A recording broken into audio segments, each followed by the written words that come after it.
매도 시점은 우리가 사람마다 시간 선호도도 좀 다르고 네. 타임라인이 좀 다르잖아요. 저는 개인적으로 이번 반감기 동안은 계단식 우상향을 생각하고 있고, 그래서 2028년 다음 반감기까지는 팔지 않을 수 있는 그런 체력이 있다고 하시면 가능하면 팔지 않으시는 게 좋지 않을까 이런 생각을 하고 있습니다. 우리나라도 저출산 고령화가 심한 나라잖아요. 네. 지금 이 많은 인구를 부양하려면 결국엔 더 나은 투자처를 찾을 수밖에 없는데, 부동산이나 주식도 있겠지만 신생 자산인 디지털 자산 비트코인이 될 수밖에 없고, 시간의 문제지 선택을 할 거다 저렇게 보고 있습니다.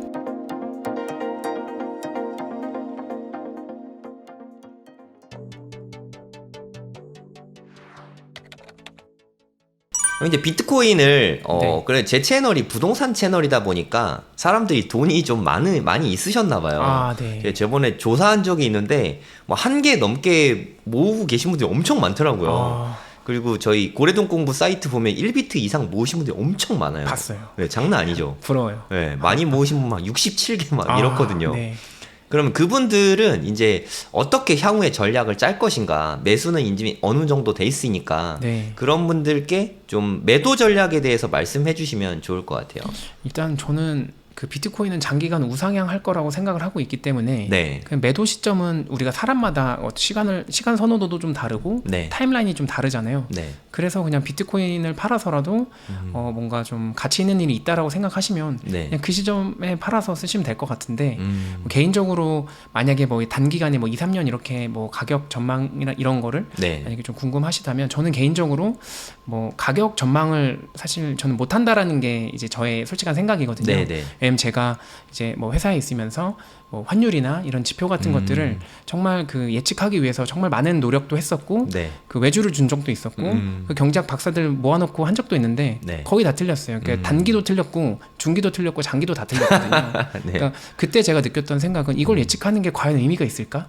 물론 이제 기업에서는 그런 상황에 따라서 시나리오를 짜야 되기 때문에 네. 그 기준점으로서 필요하긴 하거든요. 네. 근데 네. 그만큼 미래를 예측하는 게 현실적으로 어려워서, 저는 개인적으로 이번 반감기 동안은 제가 생각했을 때 비트코인의 펀더멘털이 완전히 바뀌는 구간이기 때문에 계단식 우상향을 생각하고 있고, 그래서 2028년 다음 반감기까지는 가능하시면, 만약에 본인이 팔지 않을 수 있는 그런 체력이 있다고 하시면 사고 팔고 하는 것보다는 지금 수요가 개인이나 어떤 VC, 소형 VC에서 뭐 기관 국가 단위로 넘어가는 이 펀더멘털이 완전히 체질이 바뀌는 이 구간은 가능하면 팔지 않으시는 게 좋지 않을까 이런 생각을 하고 있습니다.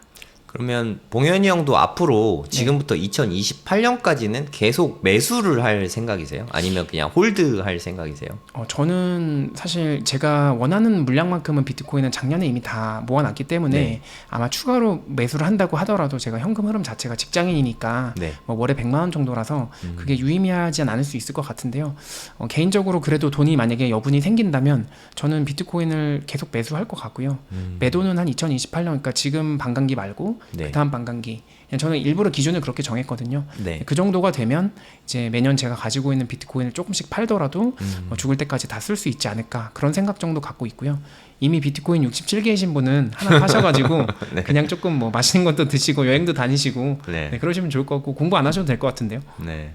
그러니까 1개 정도 있다. 네. 지금 현 시점에 1개 네. 정도 있다. 뭐 자가도 있고 네네네. 비트코인 1개가 있다. 네. 그러면 어떻게 운영하면 좋을까요? 뭐 개인적으로 이건 이제 비트코인에 대한 생각이나 자세나 목표에 따라서 더 다를 것 같지만, 네. 개인적으로 한 개는 당장 이게 비트코인이 10배가 올라도 네. 사실 뭐 인생이 크게 바뀌는 금액은 아니고, 이게 반토막이 나도 뭔가 그렇게 인생이 또 바뀌는 건 아니잖아요. 네. 그래서 한 개 정도 갖고 계신 분들은 한 적어도 20년 정도, 10년 정도 좀 장기간 보시고 노후 자금이라고 생각하고 이제 묻어두시는 게 좋을 것 같고요. 네. 뭐 추가 매수할 수 있으면 더 추가 매수하시면 좋겠지만, 네, 한 개 정도 갖고 계시는 분들은 그냥 뭐 2, 3년 내에 많이 올라봤자 한 5배 아닐까요? 네. 네, 그렇다면 조금 더 길게 가져가시는 게 좋지 않을까, 이런 정도 말씀드리겠습니다. 1개 정도 갖고 계신 분은 한 20년 정도 보고 그냥 네. 꾸준히 가져가는 게 가장 좋을 것 같다. 네, 노후 준비라고 생각하고 가져가시는 게 가장 이 투자의 수익률을 온전히 끌고 갈 수 있는 방법이라고 좀 생각을 해가지고, 네. 만약에 사고 팔고 그거 가능하시지 않은 상태라고 하시면 저는 개인적으로 그냥 비트코인을 이렇게 안전하게 보관하셔서 20년 정도 뒤에 노후 자금이라고 생각하시고 쓰시면 좋을 것 같다, 이렇게 조언 드릴 수 있을 것 같습니다. 네. 좋은 말씀 감사합니다. 네.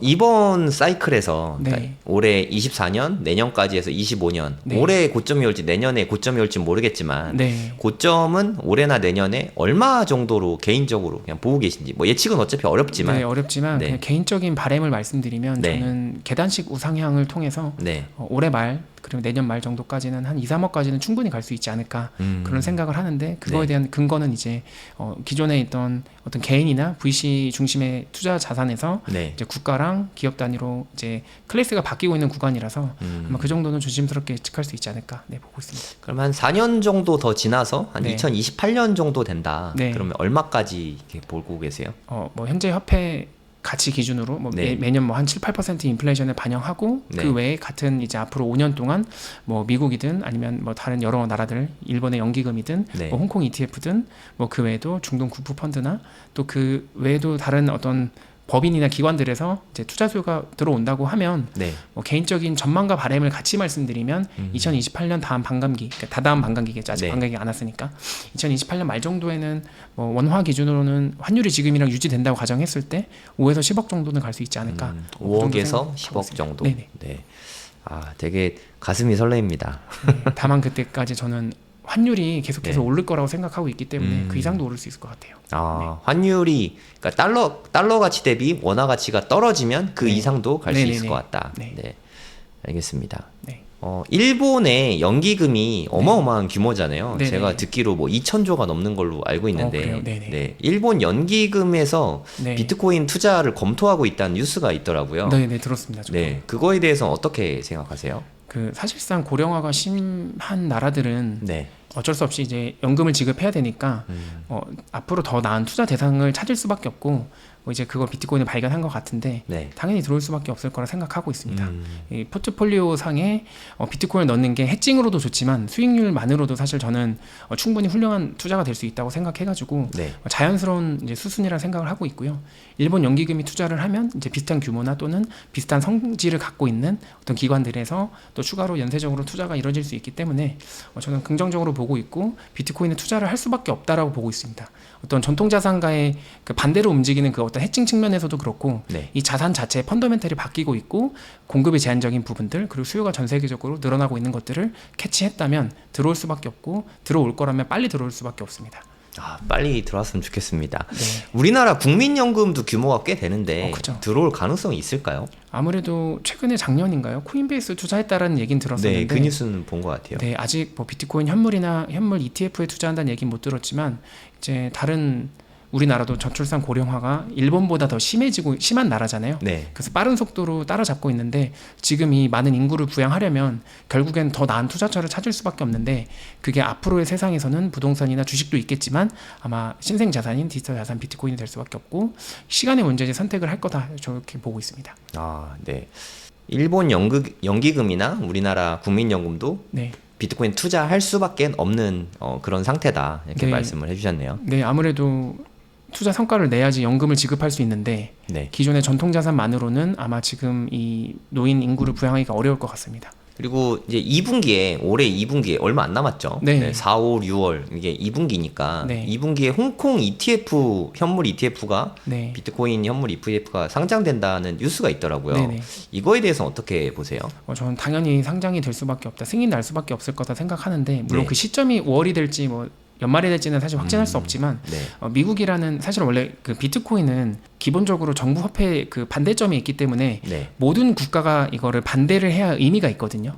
모든 나라에서 이거를 허용하지 않아야지만 사실은 정부 입장에서는 효과가 있는 건데 네. 미국이라는 가장 큰 나라가 먼저 배신을 했기 때문에 이제부터는 더 빨리 배신을 하는 나라가 이제 한마디로 현물 ETF를 승인하는 나라가 이익을 취하는 구조로 게임 룰이 바뀌었기 때문에 빨리 할 수밖에 없을 거라고 생각하고 있습니다.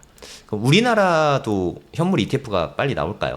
우리나라 같은 경우는 기본적으로 전통적인 이제 부동산에 자금이 많이 있고 네. 또 주식 시장으로도 자금 유입을 시켜야 되는데 만약에 이것까지 허용하면은 아무래도 전통금융권이나 기득권 분들이 그거를 탐탁지 않게 생각할 것 같아요. 제 기준으로는. 그래서 빨리 허용하기는 좀 어렵지 않을까 그런 생각을 하고 있습니다. 그러니까 우리나라는 주식 시장에서 돈 빠져나가는 걸 우려해서 좀 네. 쉽진 않을 것 같다. 부동산이랑 주식 시장 두 개 다 자금이 빠져나가는 게, 왜냐면 우리나라의 그 대부분의 이제 기성세대 자산이 부동산으로 이루어져 있고 그게 이제 자산 가치가 떨어지면 네. 실제로 은행들이랑 기업들이 연쇄적으로 부도 일어날 가능성이 아주 높거든요. 네. 그래서 물리적으로 그런 위협이 있기 때문에 아무래도 좀 신생자산에 투자하는 거에 대해서 검토를 좀 더 신중하게 할 수밖에 없지 않을까. 네, 그런 생각하고 있습니다. 네. 개인적으로는 좀 아쉽습니다.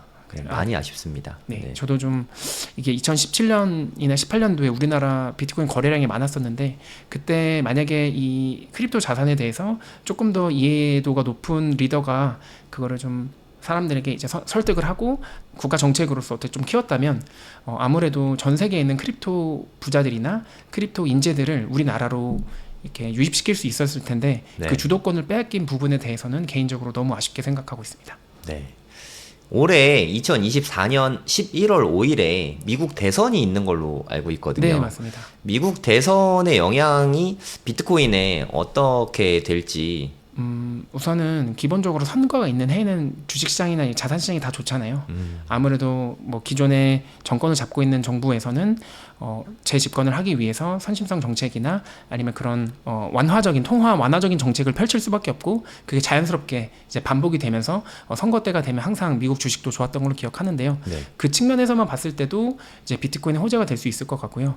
지금 현 정부인 집권 여당인 이 바이든 정부도 비트코인 현물 ETF를 승인했고 그리고 유력한 야당 후보인 이제 트럼프조차도 올해 초에 그 여러 인터뷰를 통해서 그 실제 미국 내에서 아프리카계 미국인들의 비트코인 수요가 늘어나고 있고 그 외에 젊은 층 중심으로 비트코인의 수요가 늘어나고 있고 나는 이걸 포용하고 달러랑 같이 갈 생각이다라고 공공연하게 여러 이제 채널 통해서 인터뷰하고 있거든요. 네. 그래서 그냥 이런 전반적인 것들이 다 호재로 작용할 것 같다. 네, 그렇게 말씀드릴 수 있을 것 같습니다. 네. 예, 기대가 됩니다. 네. 봉현이 형은 이미 비트코인 수량이 꽤 많은 걸로 제가 들었거든요. 아, 네네. 앞으로 차후 매도 후에 그 네. 자금이 꽤 클 것 같은데 그걸 네. 어떻게 운영할지 계획을 좀 알려주시겠어요? 근데 솔직히 말씀드리면 막 네. 67개 이런 분들 앞에서는 사실 귀여운 그런 분들은 네. 아주 극소수니까. 네. 그냥 귀여운 수준이고 그냥 네. 또래에 비해서는 그래도 열심히 모았다. 그리고 제가 월급쟁이잖아요. 네. 직장인이다 보니까 그냥 직장인이 할 수 있는 범위에서는 많이 모았다라고 저도 생각은 하고 있는데요. 네. 이거는 저는 이제 아까 말씀드린 대로 2028년 정도 뒤부터는 지금 저는 원래 제가 처음에 투자를 시작했을 때 네. 10년 동안은 자산을 모은다. 그러면서 제 실력을 키운다. 음. 그리고 두 번째 텀은 11년 차부터 20년 차까지는 자산을 팔지 않고 월급의 100%를 소비하면서 산다. 아, 원래 이런 계획이 있었었기 때문에 네. 2028년 정도가 되면 이제 하나씩 매도하면서 비트코인보다 더 가치가 많은 것들이 있잖아요. 네. 그래서 거기에 쓸 생각입니다. 비트코인보다 가치가 더 많은 건 뭐 어떤 걸까요? 이제 뭐 가족을 이제 부양하거나 이제 가족 친구들과 좋은 시간을 보내는데 그런 걸 하나씩 팔면서 쓰면 충분하지 않을까 이런 생각하고 있습니다. 인생의 의미를 만든다. 약간 그런 뜻일까요? 뭐 그런 것 같아요. 사실 비트코인이 너무 좋고 저도 공부를 하면 할수록 되게 많이 빠져들고 네. 그러긴 하는데 그래서 비트코인 자체가 인생의 목적이 될 수는 없잖아요. 네. 그래가지고 이제는 만약에 투자로 어느 정도 성과를 냈으면 네. 그거를 분명히 나누는 시간은 필요하다 생각하고요. 그 시간이 그렇게 얼마 남지 않았다라고 생각해서 작년에 이제 책도 쓴 거고 주변에 알렸었고 지금도 늦지 않았다라고 말씀드리고 있습니다. 네. 비트코인 개인 지갑 영상이 봉현이 형 채널에 이렇게 좀 잘 소개가 잘 돼 있더라고요. 네네네. 개인 지갑을 써야 하는 이유가 무엇일까요? 우선 비트코인 보관에 대해서 간단하게 말씀드리면 네. 우리가 비트코인을 거래소에서 매수하면 거래소에서 보관하거나 거래소 밖에 보관하거나 이렇게 두 가지 보관 방식만 있다라고 생각하시면 됩니다. 네. 그래서 우리가 금은방에서 금반지를 사면 그 금반지를 가지고 집에 오잖아요. 네. 네, 그거랑 같은 개념이라고 보시면 될 것 같습니다. 그래서 실제로 그 비트코인이 네. 그 지갑이라고 하는 물리적인 하드웨어로 들어오는 것은 사실 아니고 그 비트코인은 블록체인 상에 존재하는데 네. 그 블록체인 상에 존재하는 비트코인을 옮길 수 있는 그 어떤 권한이 이제 그 기기에 저장이 되고 그 기기가 분실될 수도 있으니까 그 비밀번호를 사람이 기억하기 쉽게 24개의 단어로 바꿔서 이제 종이나 철판 같은 데 기록해가지고 네. 이렇게 준비를 한다. 이렇게 보시면 될 것 같고요. 네. 그래서 비트코인을 사실 많은 분들이 투자 수익이 높은 대상으로만 이제 바라보시는데 네. 뭐 실제로 사실 그 수익률을 뭐 단기로 비교하거나 장기로 비교했을 때 한 5년 정도로만 봐도 엔비디아가 사실 비트코인보다 더 수익률이 높은데 실제로 5년 전에 그 어떤 펀더멘탈을 봤을 때는 비트코인은 정말 위험 자산이고 엔비디아는 그래도 장기 성장성이 있는 자산이었잖아요. 네. 그런 걸 따졌을 때 저는 비트코인을 단지 수익률보다는 다른 여러 가지 장점이 많다고 생각을 하고 그 장점을 사실은 온전히 활용하려면 어쩔 수 없이 거래소에 두기보다는 개인 지갑을 활용해야 된다라고 생각하고 주장하고 있습니다. 그럼 거래소에 보통 우리나라 분들은 업비트나 뭐 이런 거래소에 네네. 제일 많이 보관하는 것 같거든요. 맞습니다. 예, 거래소에 보관하는 거랑 네. 개인 지갑을 쓰는 거랑 네. 각각의 장단점을 좀 알려주시겠어요? 그 장단점을 말씀드리면 그냥 금은방에 금을 두고 영수증만 갖고 오는 거랑 네. 금을 집에 가져왔을 때 그 차이점을 생각하시면 될 것 같은데요.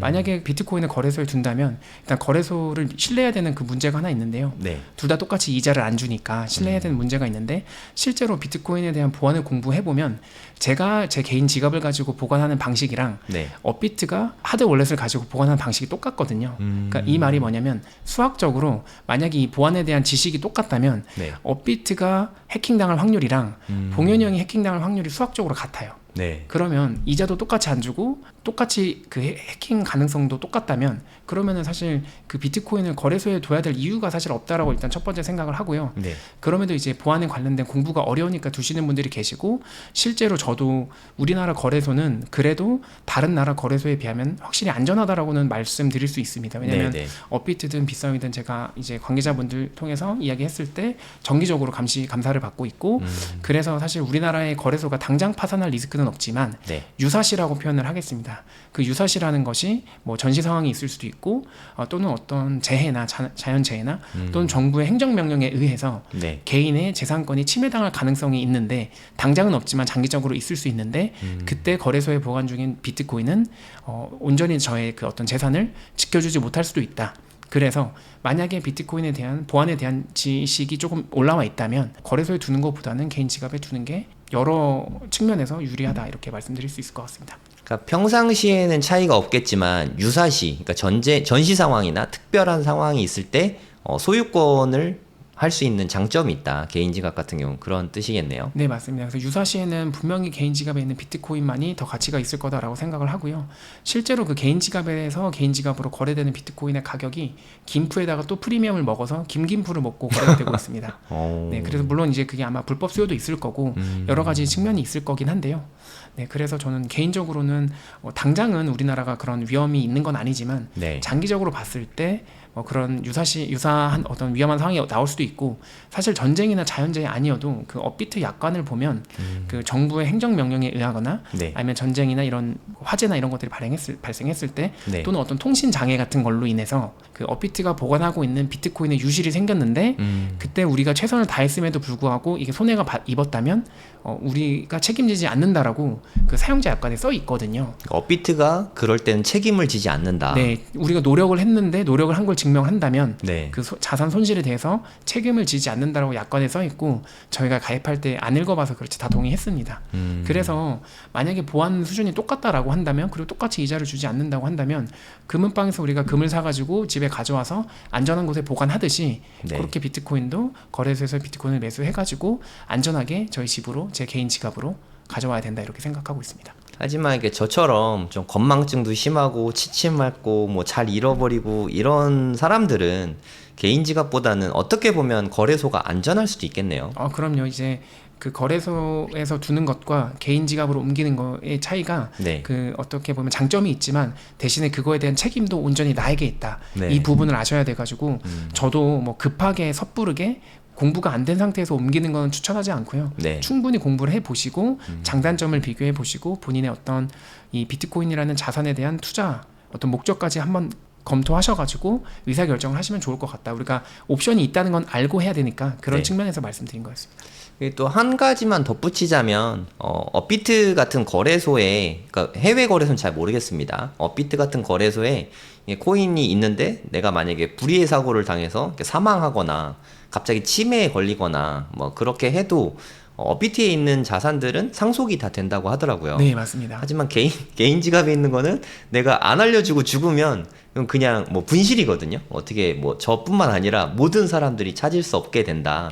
그런 점도 알아두시면 좋을 것 같습니다. 맞습니다. 그래서 그 포인트들을 다들 고민하고 각자만의 방식으로 리스크를 해칭해 놓는 것 같더라고요. 네. 네. 근데 저는 일부는 개인 지갑에 놓고 일부는 거래소에 놓고 저는 이렇게 좀 분산을 좀 시켜놨거든요. 네.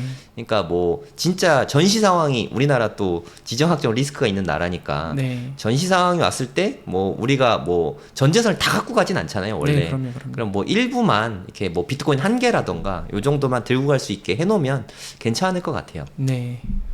개인 지갑을 쓸 때 제 개인적으로 가장 어려운 점이 네. 암호 문구를 관리하는 게 전 너무 어렵더라고요. 쉽지 않습니다. 네, 그 관리하시는 팁을 좀 주시면 좋을 것 같아요. 사실 이게 팁이 공개되는 순간 더 이상 사실 유효하지 않은 이제 조언이 될 수는 있는데 네. 그냥 뭐 간단하게 가볍게만 네. 말씀드리면 일단 절대로 클라우드에는 보관하시면 안 되고요. 네. 뭐 보관을 하시더라도 뭐 순서를 바꾼다거나 아니면 일부분만 네. 보관하신다거나 그런 식으로 하시는 분도 계시고 이제 집에 뭐 이렇게 좀 철판 같은 거 사가지고 이제 거기에 영어 단어로 이렇게 보관하시는 분도 계시고 네. 그런 식으로 좀 여러 곳에 분산할 수밖에 없다라고 드릴 수 있을 것 같아요. 네. 그거 말고는 가장 좋은 건 외우는 건데 말씀하신 대로 갑자기 사고가 나서 네. 또는 제가 건망증이 까먹을 수 있잖아요. 그거 너무 까먹을 수 무서운 있기 것 때문에 같아요. 네. 네, 그래서 그런 부분들은 본인이 충분히 이제 준비를 하셔야 된다. 여러 곳에 분산해서 보관하시는 거 말고는 사실 다른 방법이 없는 것 같아요.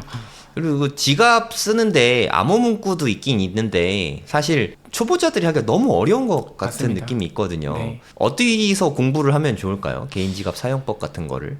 우선은 그 사실은 낯선 게 맞거든요. 낯설면 어려운 거니까 네. 어려운데요. 그 공부 관련해서는 제 채널밖에 네. 사실 이걸 제가 봤을 때는 제가 제일 쉽게 설명한다고 생각이 들어가지고 네네. 그냥 뭐 제 채널에 오셔서 공부해도 좋으실 것 같고 뭐 제가 책에도 이제 비트코인을 어떻게 보관하는지 보관하고 이동하는 방법들도 그 다 설명을 해놨고 네. QR코드로 강의 형태로 제공을 하니까 그런 거 보시면서 여러 영상을 비교해 보시고 또 지갑도 회사마다 그 보관하는 방식이 조금씩 다르거든요. 네네. 그래서 그런 것도 한 번씩 보시면서 공부를 그냥 좀 꾸준히 하셔야 된다 이렇게 말씀드릴 수밖에 네, 없을 것 저도 같습니다. 이게 봉현이 형 채널 보고 키스톤 3 프로인가요? 네, 네네네네. 그거 사용 영상을 봤는데 되게 쉽게 설명을 좀 잘 해주셨어요. 그대로 이게 튜토리얼식으로 따라만 하면 되게 이렇게 만들어 놓으셨더라고요. 네. 시간 엄청 많이 걸리셨을 것 같은데. 만드는 힘들었어요. 그리고 네. 지금 다시 만들어야 될 것 같아요. 왜요? 그게 좀 펌웨어가 업데이트되면서 이거 좀 달라졌어요? 좀 달라진 게 있어가지고 그래서 그 지갑 회사의 정책마다 솔직히 조금 달라지는 부분도 있고 네.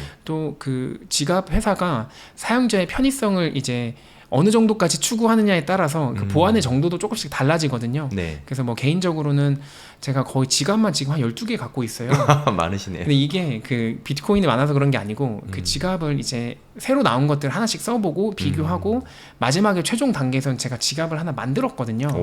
인터넷에서 그 메모리 보드랑 이게 카메라 모듈 같은 거 사가지고 조립해가지고 네. 이제 오픈 소스로 만들어가지고 넣는 것까지 해봤는데 네. 이게 사실은 그렇게까지 하실 필요는 없을 것 같고 되게 하드코어 하시네요.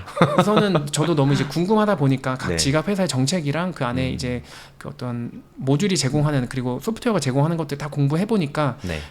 더 나은 보안성을 추구하다 보니까 그렇게 되긴 했는데 그 어느 정도 접점을 찾아야 돼가지고 여러분들께서도 제가 뭐 추천드릴 만한 것들은 이제 지갑이 이 에어갭 상태냐 아니냐 이렇게 표현을 하는데 네. 완전히 통신과 차단된 게 있고 어느 정도는 편의성 때문에 네. 통신 장비가 들어간 게 있어요. 네. 그 두 개 정도만 이제 차이점을 비교해 보시고 좀 유명한 것들 중에서 안전해 보이는 것들, 사용자 후기 많은 것들 고르시면 좋지 않을까 이런 생각하고 있습니다. 완전한 에어갭을 유지하는 게 아무래도 보안에는 더 좋겠죠? 100% 에어갭을 이제 유지하는 것이 사실 좋은데 이게 사람들이 보안에 대해서 조금 오해하고 있는 부분이 뭐가 있냐면 네. 지금 시점에 뭔가 완벽한 100점이 있으면 앞으로는 문제가 없을 거다라고 생각을 하시는데 네. 실제로 그 해킹이라는 게 제가 기대되는 수익이 높으면 사실은 언제든지 발생할 수 있는 거거든요. 네. 기술이 발전함에 따라서. 그래서 그 해킹 기술이 발전함에 따라서 사실상 보안 지식도 늘리고 보안 수준이 더 높은 걸 계속해서 이제 업데이트하고 공부해야 되기 때문에 네. 이런 부분은 솔직히 좀 어려울 수 있다라고 말씀드릴 수 있지만 이게 공부를 해보면 어렵다기보단 낯설어서 어려운 거니까 공부를 꼭 하시면 좋겠다. 이 정도 말씀드리겠습니다. 아까 말씀하셨지만 개인이 이렇게 개인 지갑 쓰는 거랑 네. 업비트에 뭐 하드월렛에 이렇게 보관하는 거랑 네. 보안이 수준이 같잖아요. 네, 같습니다. 내가 해커라면 뭐 우리 같은 개인 지갑 털기보다는 네. 이런 거래소 지갑을 털 네. 것 같거든요. 맞습니다. 그럼 거래소에서 특별히 보안을 더 걸기 위해서 뭐 하는 게 없다는 건가요? 거래소에서 일하는 분들의 이제 증언을 간접적으로 들어보면 네. 보통은 이제 개인 지갑 하드 월렛을 쓰는 데가 많고요. 그리고 본인들이 직접 이제 소프트웨어로 만드는 경우도 있는데 네. 만드는 거나 만들어진 걸 쓰는 건 사실 같거든요. 그 같은 보안 수준이 같아가지고 네. 그런 거래소들은 이제 그 지갑을 한 개를 쓰는 게 아니라 세 개를 써가지고 이걸 이제 멀티 시그니처라고 하는데 네. 다중 서명 장치인 거죠. 그러니까 네. 세 개의 지갑으로 금고를 만들고 이 중에서 두 개가 있을 때만 열린다. 이런 식으로 좀 리스크를 분산하는 식으로 사용하기 때문에 네. 그건 또 개인이 똑같이 구현은 할 수 있거든요. 그래서 그거를 이제 따지면 똑같은 수준이다. 보안 수준이. 그래서 다르지 않다. 요걸 네. 말씀드릴 수 있을 것 같아요. 믿을 놈 하나 없네요. 이제 우리나라 거래소는 상대적으로 믿을만 하지만 네. 앞으로 믿을만 하지 않게 될 수도 있고 그 우리 FTX 거래소 사태 때 봤듯이 네. 사실 그때도 결국에는 거래소가 운영진의 모럴 해저드가 있을 수도 있고. 네 맞습니다. 네. 그래서 해외 거래소의 장기 보관은 개인적으로도 네. 추천하기가 좀 어렵습니다. 네. 해외에는 누가 대부분 또 이렇게 중국인들이 대부분 CEO 하시던데 어떤 일이 있을지 몰라요. 왜 우리는 중국인을 절대 신뢰하지 못하잖아요. 네. 네, 그런데 함부로 법적으로 보호받기도 사실상 없고 네. 제도가 없고 또 일단은 만약에 문제가 생기면 뛰어가야 되는데 네, 해외는 뛰어가기가 어렵잖아요. 네, 맞죠. 업비트는 저희 사무실 가까우니까 뛰어가면 되는데 그래서 그런 것까지 고려했을 때 저도 네. 개인적으로는 해외 거래소보다는 국내 거래소 보관을 좀 추천하는 편입니다. 네, 그러니까 개인 지갑 쓰기가 어려우면 국내 거래소에 보관하는 게 괜찮은 것 같습니다. 네. 그럼 만약에 이건 뭐 만약인데요. 전시 상황이다. 네네네. 근데 내가 다행히 개인 지갑에 1비트를 갖고 있었다. 네네. 그래서 뭐 이렇게 피난을 갔어요. 예를 들어 네. 미국으로 갔다고 칠게요. 네네. 그럼 그 1비트를 어떻게 꺼낼 수 있을까요? 뭐 일단 비트코인을 이제 P2P로 직접 비트코인 온체인상에서 송금을 해가지고 만나서 거래를 할 수도 있고 네. 만약에 미국에 이제 은행 계좌가 개설이 가능하다면 코인베이스 가입을 하고 그다음에 은행 계좌를 연결하고 제 개인 지갑에 비트코인 보관 중인 거를 이제 코인베이스로 보내서 매도하고 달러를 출금할 수 있고 이렇게 생각하시면 될 것 같습니다. 아, 그럼 미국 계좌만 만들 수 있으면 가능한 거네요. 네, 계좌가 없어도 P2P로 이제 직거래가 가능하고요. 텔레그램 같은 건데 이게 합법인지 불법인지는 제가 아직은 모르겠습니다. 그리고 여기서 핵심은 개인 지갑에 보관 중인 비트코인은 365일 24시간 언제든지 원하는 곳으로 옮길 수 있다. 네. 네, 이렇게 이해하시면 될 것 같습니다. 네. 그리고 만약에 그 기기를 분실하셨다고 하더라도 그 암호키를 기억하고 있으면 미국 현지에서 휴대폰이든 아니면은 다른 기기를 또 구하셔가지고 그 암호키를 입력해가지고 비트코인의 접근 권한을 살릴 수 있다 이렇게 보시면 될 것 같습니다. 네. 그러니까 사실 그 기계가 없어도 뭐 보안적으로 문제가 있을 뿐이지 그냥 뭐 블루월렛 같은 거 받아가지고 암호키 넣으면 똑같이 살려지더라고요. 맞습니다, 맞습니다. 네. 네. 그러니까 그 기계가 그러니까 사람들이 오해하는 게 개인 지갑이면 예를 들어 뭐 키스톤 3 프로다. 네. 그 안에 이렇게 들어가는 네, 줄 오해하시더라고요. 오해하시더라고요. 네, 그거는 단지 그 인터넷과 떨어져 있어도 만들어줄 수 있게 만드는 기계일 뿐인데 네, 맞습니다. 사실 뭐 어디 영상 보니까 안 쓰는 핸드폰 에어겟 만들어서도 막 쓰고 하더라고요. 가능합니다. 네, 그러니까 그 기계 자체가 중요한 게 아니라 암호 문구가 핵심입니다. 맞습니다. 그거를 좀 잘 관리하는 게 핵심이고 암호 문구를 내가 다 외우거나 하면은 미국이든 뭐 전 세계 어디를 갔든 다 찾을 수는 있다. 맞습니다. 네, 이렇게 이해하시면 되겠습니다. 네, 맞습니다.